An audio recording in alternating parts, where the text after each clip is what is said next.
Oi pessoal, eu sou a Ilu. Nesse vídeo eu vou falar sobre Gotham Knights, um jogo que sinceramente eu tinha muitas esperanças na época que ele foi anunciado, porque é um jogo que, falaria sobre a Bat-família, e eu amo muito essa parte do universo da DC, o Batman e afins, só que ele acabou virando uma chacota porque o jogo realmente não é tudo isso, e eu também não fui tão fã dele quando joguei pela primeira vez.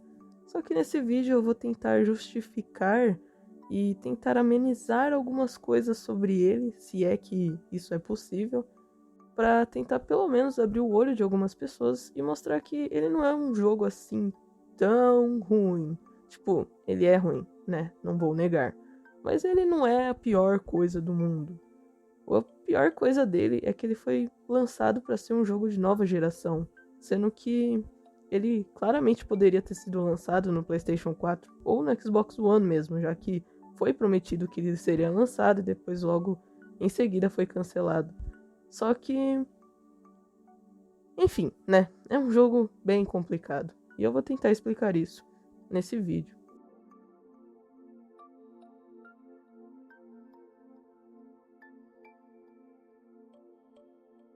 Gotham Knights foi anunciado pela primeira vez em 2020, um jogo que seria desenvolvido pela Warner Bros. Games Montreal, que anteriormente tinha trabalhado no desenvolvimento de Batman Arkham Origins, além de ter feito alguns bicos nos jogos da série Arkham, o que trouxe muitas expectativas, já que fazia um tempo desde que saiu um jogo sobre o Homem-Morcego, e assim, muitos fãs ficaram curiosos. Inicialmente ele foi apresentado como um jogo que seria trazido para a PlayStation 4, e Xbox One, além dos consoles de nova geração, mas cancelaram o lançamento para os consoles de geração passada com a desculpa de que, ao considerar a escala e o escopo de Gotham Knights, tivemos que priorizar e focar nossos esforços para entregar o jogo em um nível satisfatório de qualidade para a geração atual. E ele ficou como um jogo Next Gen. Isso já foi meio decepcionante, porém, quando o jogo lançou que as coisas ficaram feias pro lado dele. Em 21 de outubro de 2022, o tão aguardado jogo saiu. Quer dizer, nem tão aguardado assim, porque durante o desenvolvimento já dava para ver algumas coisinhas estranhas. Mas ele saiu e não foi um lançamento tão legal assim. O jogo ser travado nos 30 FPS, tendo ocasionalmente algumas quedas, com bugs e pouca variação de conteúdo, considerando que ele é um jogo de nova geração, causou certa revolta, ainda mais porque o jogo veio com um preço bem redondo de R$350. E para os corajosos que ousaram comprar esse jogo com preço cheio, eu sinto muito. Em questão de jogabilidade, o jogo sempre foi apresentado como um jogo que teria um combate de RPG, aqueles bem explícitos mesmo, com números, equipamentos e até modificadores, com também questões elementais, podendo causar dano de fogo, gelo, elétricos, corrosivos e concussivos nos capangas e vilões. Além do mais, o jogo também conta com um estilo, mesmo que bem por cima, de um combate furtivo à la Arkham, que não é muito útil pra mim porque, bom, é bem mais legal só descer a porrada nos inimigos. Ele conta com um sistema co-op, onde você e um amigo podem jogar a campanha inteira online. Não só a campanha, mas o jogo em si, que, bom, na verdade é bem legal. Em questão de movimentação, ela é bem mais ou menos, nós temos o arpel, que pode ser usado nos prédios, e depois de fazer alguns objetivos, o nosso personagem desbloqueia uma habilidade que nos permite nos movimentar um pouco melhor pela cidade. Como eu joguei com capuz vermelho, eu desbloqueei apenas o dele. Mas, vendo os outros vídeos de como são a movimentação dos personagens, a gente tem um Robin, que teleporta, um Asa Noturna com o Glider do Fortnite, e a Batgirl, bom, ela usa a capa que nem o Batman mesmo. Pelas ruas também podemos usar uma moto que chega simplesmente spawnando na sua frente e ela desaparece assim que você anda um pouquinho para longe dela. E ela tem uma velocidade impressionante de 30 km por hora. Só que na câmera fica esse efeito incrível que parece que a gente tá a 100 km. Mas, bom, a gente tá andando que nem uma tartaruga. E a gente também pode empinar a moto. O jogo nos permite jogar com esses 4 membros da Bat-família, sendo eles o Capuz Vermelho, o Asa Noturna, a Batgirl e o Robin, podendo mudar, para qual você quiser jogar a hora que você quiser no Campanário, que é a nova Batcaverna do jogo, Na verdade, o Campanário é como se fosse a Torre do Relógio, que a gente já viu em outras obras, como no Arkham Knight mesmo ou nos quadrinhos. Gotham Knights se passa em um universo totalmente diferente do que conhecemos. Aqui, nós vemos os membros da Bat-família que se juntam após a morte do Batman para continuar o seu legado. O jogo começa com uma cena de luta intensa do Batman contra o Ra's al Ghul, que no final resulta em uma explosão que acaba matando os dois no processo. Vemos então um funeral dedicado para o Bruce Wayne, sendo apresentado por Jacob Kane, o tio do Batman. E em seguida, a Bat-família se junta e decide investigar o que aconteceu. E encontram o último caso que o Batman estava trabalhando, algo que envolvia o Kirk Langstrom, que conhecemos como morcego humano, mas aqui ele está morto e era apenas um cientista normal. Com o passar do jogo, além de enfrentar alguns vilões em missões secundárias, que tem uma grande variação de 3 vilões, sim, 3, que são Arlequina, Senhor Frio e o Cara de Barro. Além disso, eles têm que lidar com o surgimento de uma nova organização criminosa conhecida como a Corte das Corujas, que domina toda a cidade nas escondidas há séculos e que é dada apenas como uma lenda de Gotham City. Durante o jogo, a gente passa por diversos desafios até descobrir a verdade por trás da morte do Batman.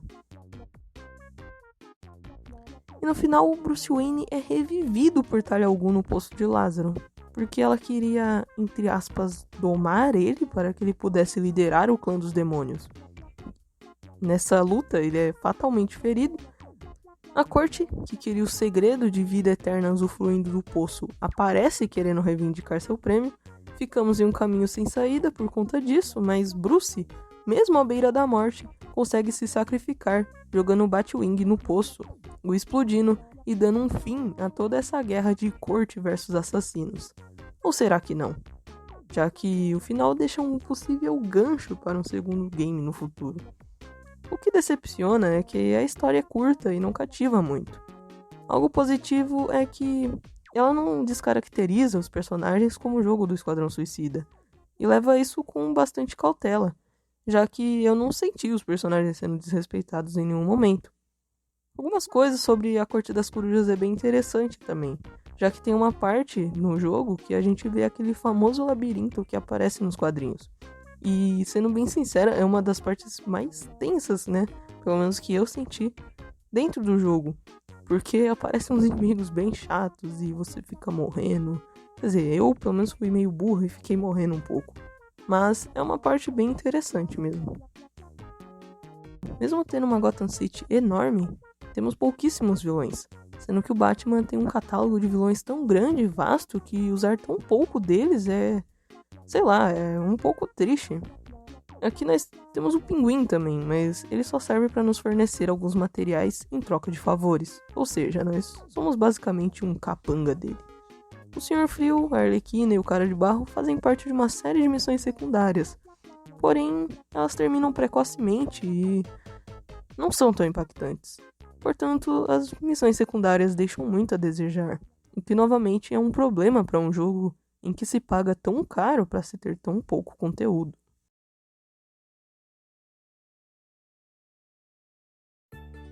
Falando sobre a cidade de Gotham, sinceramente é um dos poucos pontos fortes do jogo.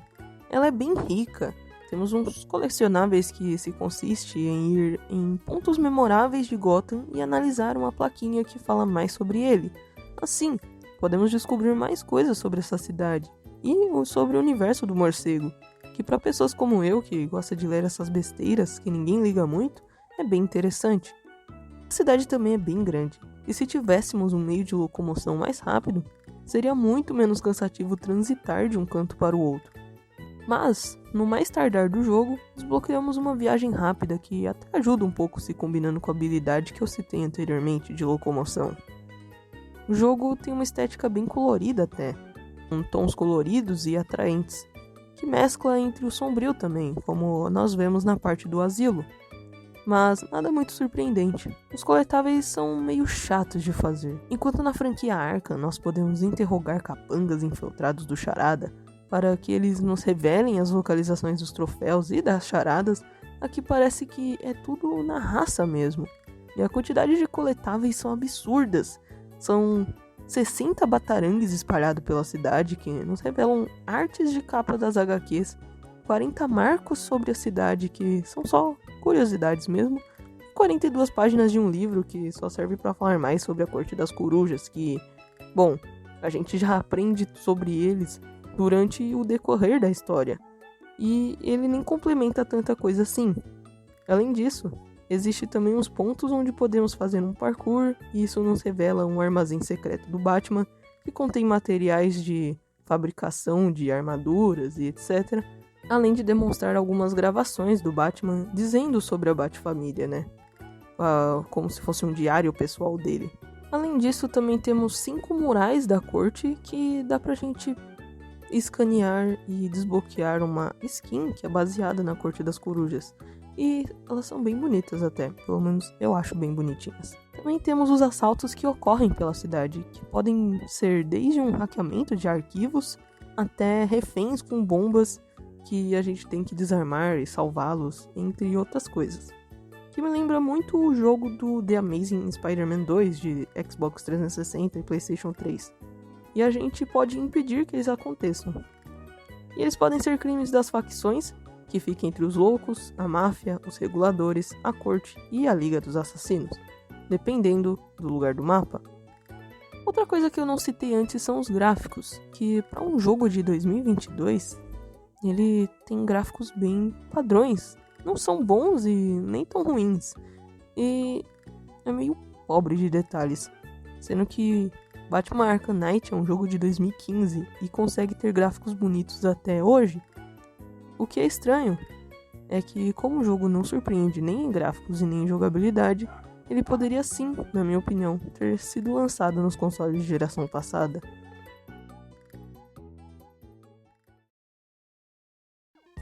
O jogo possui 2 DLCs gratuitas, isso mesmo, e graças a Deus, porque R$350 em um jogo era o mínimo que eles poderiam fazer. Que são elas a de Incursão Heróica, onde enfrentamos a ameaça de Starro. Enfrentamos 30 andares de salas com raids de inimigos, que, bom, dá pra farmar bastante materiais lá e dá pra gente se fortalecer bastante com isso, já que os itens que dropam são bem altos, né, já que os inimigos que estão lá são bem fortes.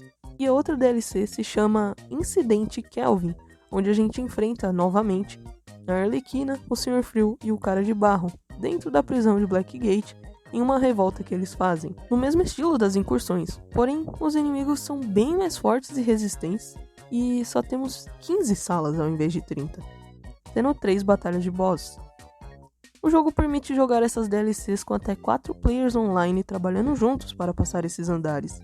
Eu me diverti bastante jogando esses modos. As partidas acham até que bem rápido, considerando que o jogo é ruim, mas dá pra se divertir até que bastante com essas DLCs.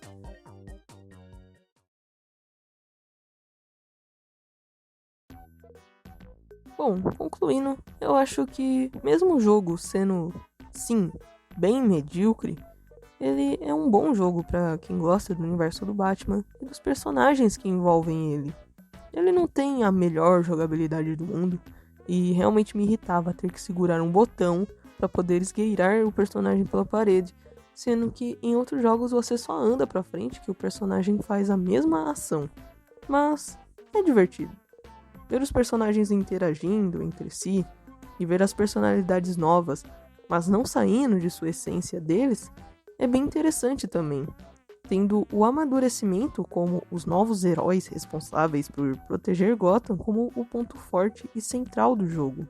O jogo ele é bem casual, ele não exige muita habilidade e ele também conta com um RPG bem simples de aprender. Até eu que sou bem leiga, eu me dei muito bem, e acho que bem até demais. O jogo foi bem bombardeado e, apesar das críticas, ele é sim uma experiência divertida e que vale a pena experimentar. Eu tenho esperanças em um segundo game que pegue os erros desse primeiro e que sirva de lição para construir um melhor no futuro, pois ele tinha um potencial muito grande. O preço dele é outro fator que faz dele um jogo complicado. Em uma promoção muito boa, eu acho que ele deva valer a pena. Ou você pode jogar ele também pelo Game Pass, que foi assim que eu joguei. Sem contar que as suas conquistas / troféus são bem fáceis de fazer e que até que vale a pena um esforço para ter uma platina na conta. No final, eu dou uma nota 6 para esse jogo. Mas é isso, espero que tenham gostado do vídeo e até mais.